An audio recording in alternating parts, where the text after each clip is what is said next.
کب نیونکي تر لمر خاته مخکې په قابس خلیج کې خپل کار ته مخه کوي. د تونس لویدیځ ساحل ته پروت دا خلیج کابو 100 کیلومتره اوږد دی. په دې وروستیو کې کب نیونکي اړ کېږي چې د کب نیونې لپاره له ساحله ډیر لرې لاړ شي. تغير برشا. زه له 18 کلونو راهیسې کبان نیسم. په دې وخت کې ډېر بدلون راغلی دی. 20 کاله تر مخه به مو ډېر زیات چنګاښان نیول، خو په وروستیو کلونو کې داسې څه پېښ شوي چې زموږ کار یې کم کړی دی. تازه ستونزه مو د آبي یا شین چنګاښ ده چې هر څه یې له منځه وړي. شنه چنګاښ په لومړي ځل د 2014 کال په پای کې دلته لیدل شوي وو. دا ډول یې مخکې په تونس کې نه و. شمیر یې ډیر په چټکۍ سره زیات شو او په 8 میاشتو کې دغه چنګاښ په یو رښتینی ګواښ بدل شو.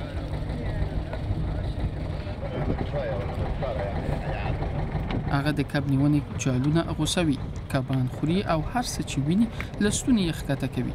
دوی په یوې دومره لوی ستونزې اوښتي دي چې کب نیونکي یې د وسلوالې ډلې داعش په نامه یادوي. د هندي پاسفیک سمندر سیمه د شنو چنګاښانو اصلي ټاټوبی دی. دوی د نورو کابو زر انواو په څیر چې مدیترانې ته رسیږي د سره سمندرګي او سویس کانال له لارې دلته راځي.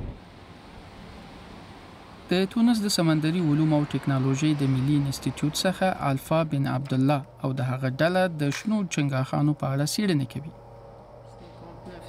الفا بن عبدالله او د هغه ډله د شنو چنګاښانو په اړه څېړنې کوي. دا ساینسپوهان د دې ویجاړونکي نوعې په اړه زده کړو ته لیواله دي چې هغوی څومره په چټکۍ سره وده کوي، څومره ژر تکثر کوي او کله چې دوی یوې نوې سیمې ته رسیږي پر نورو انواعو څرنګه اغیز کوي. د دې پوښتنې د ځواب لپاره هغوی د چنګاښ د معدې مواد ارزوي. شین چنګاښ یوه ډېره حریصه نوع ده. دا چنګاښ په اصل کې هیڅ نه مړیږي. دوی هر ډول ښکار خوري. دوی د مثال په توګه د چنګاښ نور ډولونه هم خوري او سفالوپوډس هم خوري. دا چنګاښ د قابس د خلیج کبان هم ښکار کوي چې هلته د کب نیونې د صنعت لپاره ډېر مهم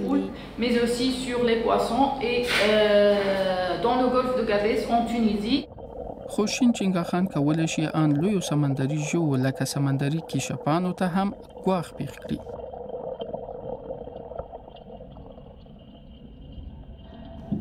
مدیترانه د کیشپانو د 3 ډولونو ټاټوبی دی چې ټول یې له ګواښ سره مخامخ دي. هغوی د قابس په خلیج کې د خوراک او د ژمي تیرولو لپاره سره راټولیږي. شمال ته د فوریا ټاپو د سرو کیشپانو د ځالې جوړولو یوه مهمه سیمه ده چې یوازې په یو یا څو ځایونو کې دا کیشپان هګۍ اچوي. له دې ځایه یو څو کیلومتره وړاندې د حاتم ساتنه کیږي. د دې ښځینه کشپ عمر تر 30 کلونو ډیر دی. دا د خوارځواکۍ ښکار ده او د کب نیونې یو لوی چنګښ په بدن کې دی. ډیر کشپان د ورته برخلیک سره مخامخ دي. ساینسپوهان وایي چې د کشتۍ د ماشین سرخ له وجې هم ټپي کېدل عام دي. دوی د حاتم په مدفوع کې د پلاستیک ټوټې هم موندلې دي. د سمندرونو ککړېدل کشپانو ته یو بل ستر ګواښ دی. دلته د پلټل شوو ژوو څخه یې 2/3 برخه په خپل بدن کې پلاستیک لري. ساینسپوهانو هر څه چې موندلي ثبت کړي او ساتلي دي. کشپان د سمندر ایکوسیستم لپاره ډیر مهم دي. هغوی د غذایی زنجیر انډول ساتي. د مثال په توګه سره کشپان هر څه خوري.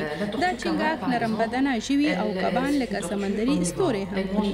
کشپان د دې اطمینان رامنځته کوي چې یوه نوع هم پر نورو برلاسي نه وي.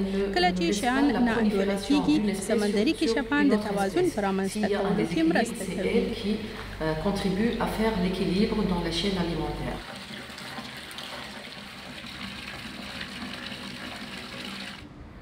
موږ په پلازمینه تونس کې یو بل لابراتوار ته ورغلو. دلته د سمندري محصولاتو پر پرمختګ تمرکز کیږي.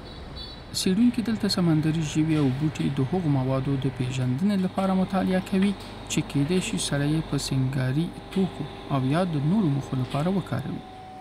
دوی موندلي ده چې د شنه چنګاښ غوښه ډېر مختلف پروتینونه لري او د هغه له غوښې څخه یې د پوډرو په جوړولو سره له پروتینو غني بشپړ خوراک جوړ کړی دی.